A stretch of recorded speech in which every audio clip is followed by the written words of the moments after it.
नमस्कार विद्यार्थी मित्रांनो, कोणत्याही दोन अंकी संख्येचा गुणाकार करायचा आहे तर आपल्या ट्रेडिशनल पद्धतीने न करता एकदम शॉर्ट ट्रिकमध्ये आपण ते कसं करू शकतोय बघा. आता याच्यामध्ये दोन घरं आहेत आपल्याकडे, एकक स्थान आणि दशक स्थान. याच्यामध्ये पहिला दोन्ही एकक स्थानांची गुणाकार करून घ्यायचा.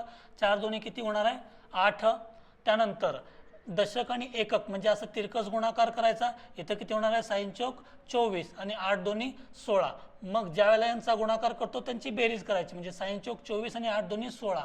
24 आणि 16 किती होतात 40. 40 पैकी 0 इथं लिहिलं, हातच्याला किती दिले 4. मग त्यानंतर दशक घराचा गुणाकार करायचा. 8 संग 48. 48 आणि मगाशी हे 4 आपले हातच्याचे आले होते. 48 आणि 4 किती होणार आहे 52. म्हणजेच डायरेक्टली गुणाकार किती होतोय 5208.